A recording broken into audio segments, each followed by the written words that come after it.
The air was still when the team broke through the final concrete wall. Dust poured from the crack, mixing with the cold Baltic wind outside. Their lights cut through decades of darkness, and there it was. A rusted steel door stamped with the faded eagle of the Luftwaffe.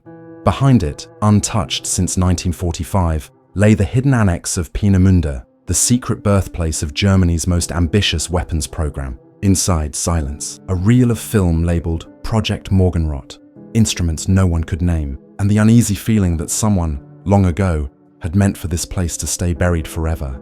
Chapter 1. The Lost Bunker beneath Peenemünde. Before the war, Peenemünde was nothing more than a quiet fishing village on Germany's Baltic coast, a stretch of pine forest, sand dunes, and cold sea air.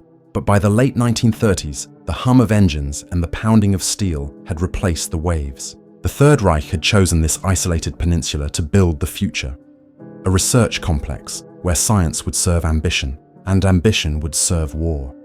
The story of Peenemünde began with men who believed they could touch the edge of space. Werner von Braun, young, brilliant, and tireless, stood among them, a man whose fascination with rockets had once been innocent. Yet, in the fever of Nazi Germany, his dreams found a darker purpose. Under the direction of the German Army Ordnance Office, the site became home to the most secret project of the era, the development of the V2 rocket, a weapon that could strike from the stratosphere before a single siren could wail. Across Europe, ordinary people lived in the quiet tension before the storm. In London, families practiced blackouts, painting their windows in streaks of tar.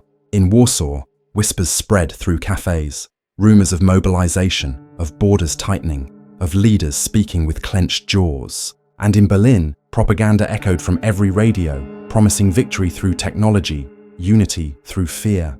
The pace of daily life seemed to quicken, as if everyone sensed that the world they knew was beginning to tilt.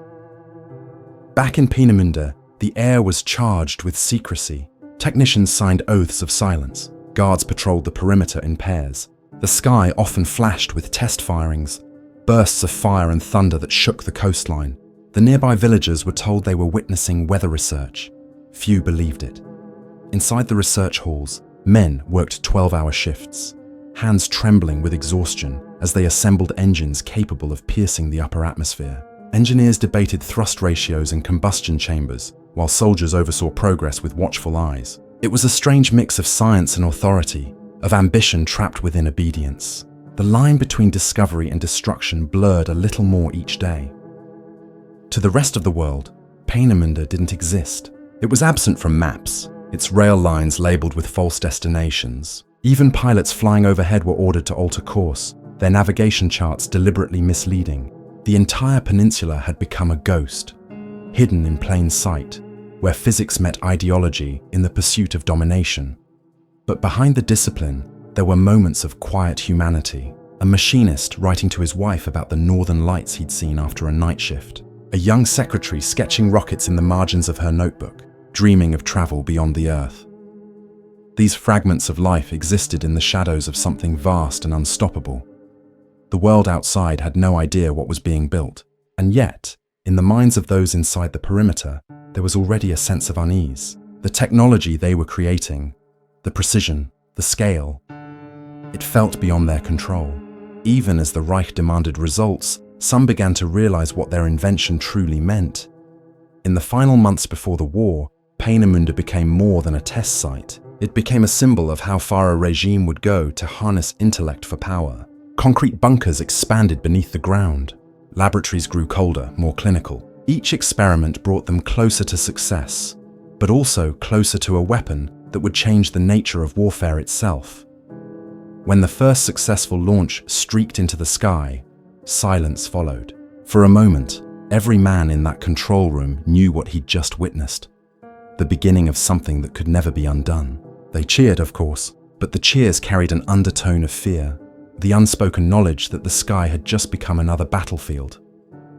The years that followed would scatter these men across continents, some to Allied custody, others to secret Soviet installations. But their legacy remained buried in the sand and concrete of Peenemünde. Decades later, when that forgotten tunnel was opened, the air inside still smelled faintly of fuel and metal, as if time itself had held its breath, waiting for someone to finally look inside and ask, What did we really build here?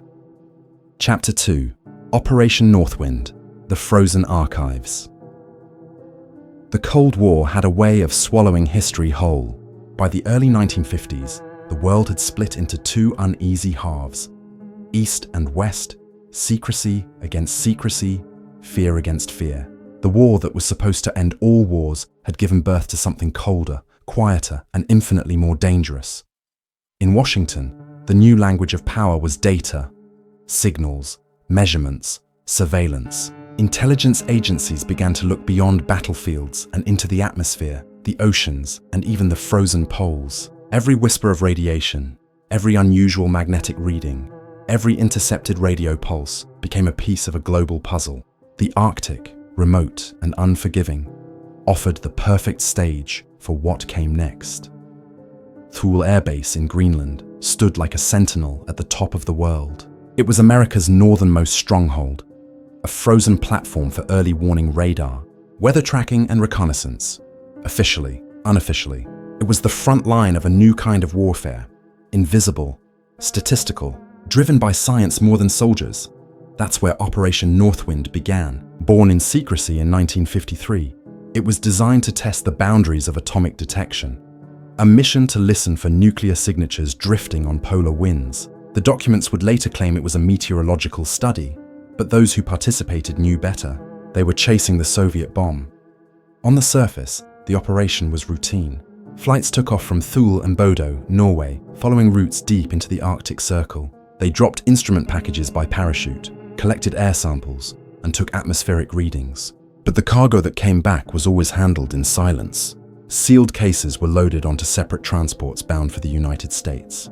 No one talked about what they'd seen or smelled inside those containers. The faint metallic scent, the static hum that seemed to cling to their skin. The mission logs mention Sigma. 4, a term so rare that even decades later, declassified documents carry only fragments of its meaning. Some suggest it was a designation for a series of radiation pattern tests. Others whisper it was something else. A set of experiments designed to measure how biological agents behaved in sub-zero conditions. One surviving entry from a pilot's diary reads, "Visibility poor, instruments fluctuating, cargo compartment secured, crew advised not to look inside. Temperature -38, something feels wrong. Air tastes like metal." In the years that followed, Operation Northwind faded from official memory. Its flight stopped without explanation. The scientists were reassigned, their names scrubbed from rosters, and the Arctic continued its silence, keeping what it knew frozen beneath ice and snow. Then, in 2018, the ice gave something back. A small team of hikers stumbled upon the wreckage of a US C-54 transport, a twisted frame half buried in permafrost. Inside, remarkably preserved, were aluminum crates stamped USF, property of Project Icewall. The cargo had never reached its destination. When the Norwegian government authorized an excavation, international attention followed. Journalists were told it was a historical recovery. But within days, the site was sealed off by military personnel, and official statements grew vague. Only later did leaked photographs confirm what lay inside those crates. Film reels, radiation badges, and sealed notebooks bound in oilcloth, their pages marked Restricted, Sigma, 4. Experts pieced together the story. The film reels showed men in heavy suits unloading canisters under the aurora's green light. The notebooks contained sketches of atmospheric dispersal patterns, circular grids plotted over Arctic coastlines, and in one margin, a handwritten line in fading ink. Subject response inconsistent. Exposure window less than 6 minutes. It was the language of experiment, not exploration. As more files surfaced, historians began to realize that Operation Northwind may have been less about monitoring the Soviets and more about testing the limits of human survival in radioactive cold, a secret so deeply buried that it was never meant to be remembered. Even now, many details remain sealed, but among the fragments was a memo from a US Army physicist stationed at Thule, dated March 1954. It reads, "Test parameters exceeded expectation. Recommends cessation of further biological sampling. Extreme conditions compromised containment. Awaiting instruction." The instruction, it seems, never came. When modern forensic teams examined the crash site, they found trace isotopes in the surrounding soil. Harmless now, but unnatural. Whatever those flights carried, it was not weather data. It was evidence. The discovery reignited questions long left unanswered. What exactly was Project Icewall? Why were its results erased? And who decided that the truth should remain locked beneath ice for more than half a century? As the Arctic continues to thaw, more wreckage may yet emerge. Relics of a time when fear justified everything, and science became another weapon in a war that never officially began. The silence of the ice is breaking, and what it reveals could change how we remember the Cold War. Not as a standoff of ideology, but as a series of quiet experiments carried out at the edge of the world where no one was supposed to look. Chapter 3: The Prague Signal Deception. It began with a signal, faint, rhythmic, and almost beautiful in its precision. In 1958, Western intelligence stations across Europe logged an unexplained transmission emanating from deep inside Czechoslovakia. It appeared on no official registry, belonged to no known frequency, and repeated every night at exactly 2:17 a.m. For years, it was dismissed as interference. The Cold War was full of phantom signals, number stations, coded broadcasts, and accidental echoes bouncing off the ionosphere. But this one was different. It was too deliberate, too clean, and it would return, without fail, every 7 years, like a clock that only ticked in the dark. The Czechoslovak State Security Service, the WWII, called it Operation Obelisk, a covert psychological deception program meant to confuse, mislead, and ultimately control. The idea was simple: use phantom radio traffic to fabricate entire military units, troop movements, and intelligence chatter, feeding it into the channels the West monitored most. A war fought not with bullets or bombs, but with words, code, and paranoia. Behind closed doors in Prague, a small group of engineers, linguists, and cryptographers worked in near-total isolation.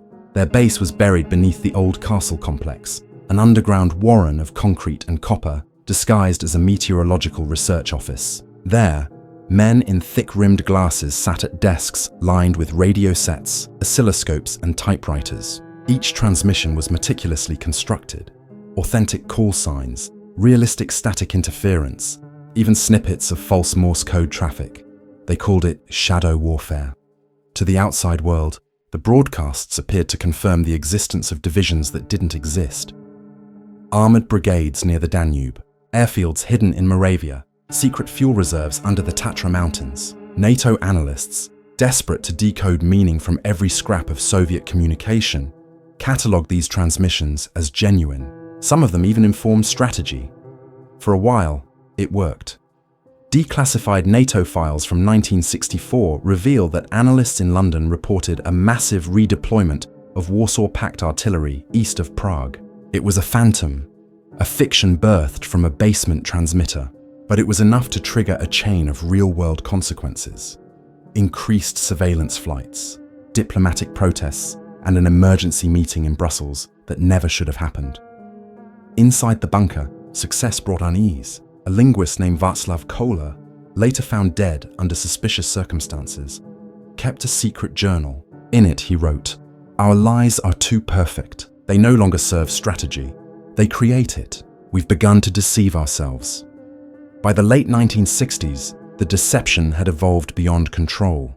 Some signals began to appear unlogged, generated by machines no one had authorized. Automated broadcasts transmitting fragments of false orders, repeated endlessly into the night. When questioned, technicians blamed ghost frequencies, echoes of their own work bouncing back through the atmosphere. But the truth was more unsettling. The machinery had learned to loop itself. During the Prague spring of 1968, chaos overtook secrecy. Soviet troops poured into the city, and in the confusion, the bunker's operators received contradictory commands: to shut down transmissions and to keep them running as disinformation for the West. Some say they broadcast right through the invasion, sending ghost commands to imaginary divisions that never moved.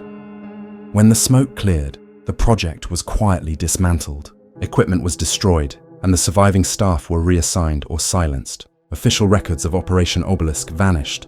By 1970, no one in government would admit it had ever existed. And yet, the signal didn't stop.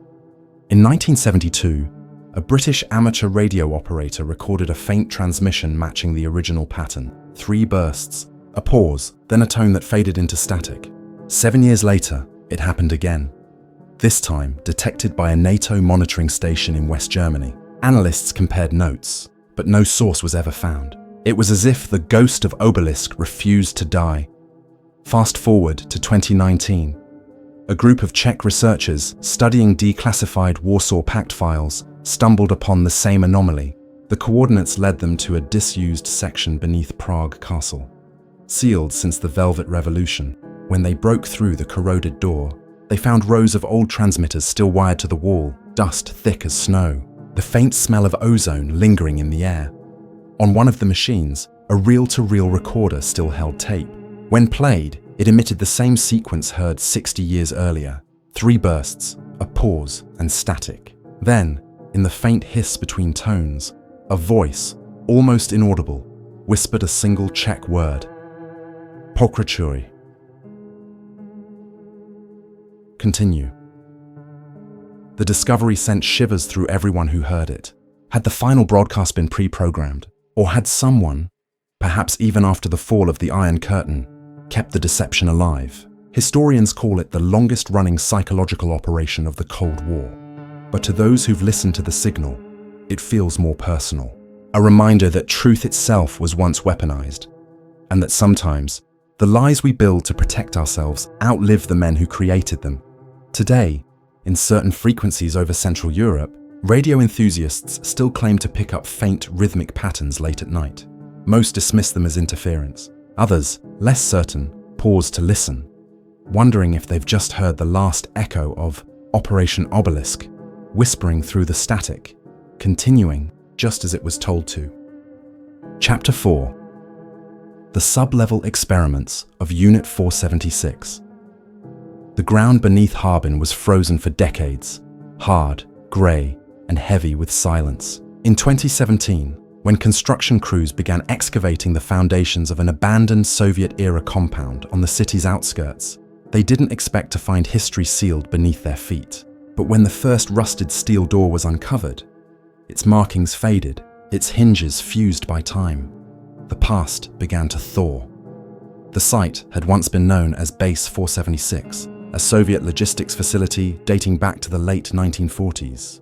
Officially, it was a depot for medical supplies and captured Japanese equipment left after the war. But the deeper the archaeologists dug, the less the story fit. Beneath the surface, they found tunnels lined with white tile, surgical tables bolted to the floor, broken vials, and on the wall, under layers of soot and dust, a barely legible sign painted in Japanese, Shiyan Shisan, Laboratory 3. What they had uncovered wasn't a warehouse, it was a continuation. After Japan's surrender in 1945, the Soviet army took control of the former territory of Manchukuo. Among the many spoils of occupation were the remnants of Unit 731, the Imperial Japanese Army's secret biological warfare program responsible for human experimentation, on a scale the world was unprepared to face. Officially, the Soviets condemned those crimes in their war tribunals. Unofficially, they saw opportunity. Documents recovered from the newly opened sublevels, later cross-referenced with partially declassified KGB archives, point to a covert arrangement made in the winter of 1946. Instead of destroying all evidence of Japan's wartime research, Soviet scientists quietly relocated much of it under a new designation, Unit 476. The work continued, this time in the service of a different flag. Inside those tunnels, the air still smelled faintly of disinfectant. Paper fragments clung to the walls like skin, patient logs, chemical notes, all water-stained and brittle. One ledger, written in a mix of Russian and Japanese, recorded subject reactions to low-temperature pathogen exposure. Another listed temperature readings, body mass changes, and coded initials. In the margins, someone had drawn a crude thermometer, its mercury frozen mid-rise. No one knows how many people passed through those rooms. Local oral histories, long dismissed as rumor, speak of villagers who vanished in the late 1940s. Farmers, refugees, sometimes entire families taken in the night by soldiers who spoke Russian but looked Japanese. For decades, no record could confirm it. Now the discovery beneath Harbin suggests those stories were not superstition, but memory. When word of the excavation spread, the Chinese government quickly restricted access. Official statements described it as a historical military site under review. Yet satellite images showed tarpaulins, heavy machinery, and a growing perimeter fence. Within months, foreign researchers were denied entry. What had started as an archaeological dig had turned into a diplomatic incident. Then, in 2020, a small set of photographs surfaced, leaked from within the team that first entered the sublevels. They showed jars sealed with wax, each containing what appeared to be preserved tissue samples. Some were labeled in Japanese script, others bore Cyrillic characters and a date, 1948. A few were stamped simply with a letter and a number, C7, H3, P12. Among historians, debate raged. Were these relics of Japan's wartime atrocities, or evidence that Soviet authorities had secretly continued human experimentation long after the war's end? Both answers were horrifying. One declassified Soviet memorandum, written by a Colonel Belinsky in 1947, referenced collaborative use of captured materials and expertise under strict compartmentalization. It instructed officers to treat Japanese specialists as temporary consultants and to ensure their disappearance from public record. The memo ended with a chilling line: "Their knowledge will serve reconstruction, not confession." For survivors of Japanese occupation, the revelation cut deep. Families who had waited decades for acknowledgement now faced the possibility that justice had been traded for science. It reignited old wounds between nations already divided by memory: China, Russia, Japan, each reluctant to confront what the discovery implied. When investigators finally published a preliminary report, it was heavily redacted, whole paragraphs replaced by black bars. Yet one unaltered section stood out. Temperature-controlled sublevel indicates consistent use through 1949. Presence of radiological shielding, inconsistent with biological containment standards, suggests dual-purpose experimentation. Dual purpose. The phrase echoed like a riddle. If Unit 476 had combined biological and radiological studies, it would represent an early attempt to weaponize disease through radiation, a concept decades ahead of its time. It would also explain why the site was erased so thoroughly. Such work would have violated not only wartime ethics, but post-war treaties signed by the Soviets themselves. Today, the tunnels of Harbin are sealed again. Access is restricted. The official narrative speaks only of historical research of undetermined origin. Yet, quietly, international archives continue to request cooperation, a sign that the truth is too large to contain.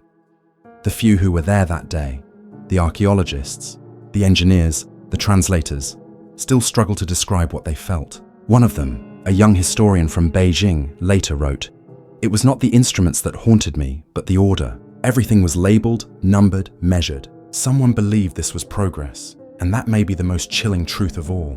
In the name of reconstruction, the victors of one war carried the sins of another into the cold walls of a bunker and left them there, frozen beneath the soil, until time, relentless and unmerciful, decided it was time to remember." Chapter 5. Echoes of the Black Vault. The story of the Black Vault begins, as many do, by accident. In 2023, a fire tore through a government storage facility just outside Langley, Virginia. Inside, amid the smoke and water, archivists found boxes of old magnetic tapes, the kind used during the Cold War for classified signal recordings. Most were labeled, logged, and catalogued, but a handful stood out, unmarked, save for a stenciled phrase in fading ink: Echo 47. At first, they were sent for disposal, but one technician, curious about their age, decided to listen before erasing. The tapes produced hours of static, punctuated by faint voices, English, Russian, sometimes both. Beneath the hiss, patterns began to emerge: bursts of code, distant sonar pings, and the unmistakable hum of submarine communications. What he didn't know was that he had just unearthed evidence of a secret operation long buried in classified history: Project Black Vault. In the early 1960s, both superpowers faced the same problem: how to listen beneath the ocean without being heard. The United States had its SOSUS network, a chain of hydrophone arrays stretching across the Atlantic. The Soviets had their own version, the Gamma Line, buried deep under the Arctic shelf. But Black Vault was different. It wasn't just about detection, it was about infiltration. According to partially declassified memos from 1961, Project Black Vault was a joint Anglo-American initiative operating under the guise of meteorological research. In truth, it used modified transatlantic cables to intercept low-frequency communications between Soviet submarines and coastal bases. The cables, stretching from Nova Scotia to Cornwall, acted as giant ears pressed against the seabed, catching conversations never meant to surface. The men who worked on the project lived by a simple rule: deny everything. They were engineers, not spies, scientists, not soldiers, but as the transmissions rolled in, filled with unfamiliar ciphers and bursts of distorted sound, it became clear they were listening to more than just the enemy. Some signals didn't match any known Soviet format. They were different. By 1963, the intercept logs began referring to an unknown frequency cluster labeled Sector Red Delta. The communications were structured like military code, but bore no known encryption signature. Their origins shifted, sometimes from near the Azores, sometimes beneath the Barents Sea. One internal CIA report described them as structured noise with intentional rhythm. Another, more cryptic, simply read, "Third source confirmed. Do not engage." Then the signal stopped. For almost 20 years, nothing. Black Vault was quietly shut down in 1981, its staff reassigned, its tapes boxed and forgotten. The project became a ghost in the archives, its very existence erased from public record, until the fire brought it back. When analysts replayed the recovered Echo 47 tapes with modern filtering technology, the sound cleared. Beneath layers of static, they heard fragments of English, coded phrases, repeated numbers, and once, a man's voice saying, "Confirm contact." "Sector Red Delta." Moments later, a response. A female voice, calm and deliberate, repeating coordinates that matched a stretch of the North Atlantic where no vessels were ever recorded. Historians and intelligence veterans reacted with disbelief. If genuine, the tapes suggested that during the height of the Cold War, both superpowers had been intercepting transmissions not from each other, but from a third, unidentified network operating inside their own communications bands. Declassified memos show that, rather than admit ignorance, both sides agreed to bury the anomaly. A 1964 joint statement between the CIA and MI6 labeled Sector Red Delta as oceanic magnetic interference, a convenient explanation no scientist could disprove. In reality, the memo's final paragraph, heavily redacted, hinted at the real concern. Shared acknowledgement of signal origin carries unacceptable geopolitical risk. Silence mutually beneficial. So they stayed silent. For decades, the technology that enabled Black Vault was dismantled, its equipment scrapped, and its personnel sworn to secrecy. But the rediscovery of the tapes reopened old fears, not of what they heard, but of what was done to conceal it. In 2024, an independent investigative team traced one of the original cable lines to a submerged junction off the coast of Ireland. When remotely operated vehicles explored the site, they found the line still intact and active, not transmitting but humming, as if something deep beneath the Atlantic still listened. The official explanation was simple: residual current. But those who examined the readings disagreed. The pattern wasn't random. It pulsed in intervals, the same intervals heard on the Echo 47 tapes more than 60 years before. Today, the legend of the Black Vault lingers at the intersection of history and silence. Governments deny it, veterans shrug it off as myth, but the files that remain, the recordings, the redacted pages, the unexplained coordinates, suggest otherwise. Maybe the true purpose of Project Black Vault wasn't to spy on an enemy, but to monitor something neither side could explain. Maybe the Cold War's greatest secret wasn't hidden in a missile silo or locked in a vault, but stretched beneath the ocean itself, humming quietly, long after its creators had forgotten why they built it. The cables are still there, silent, cold, waiting, and somewhere in the static, if you listen closely enough, you might still hear it.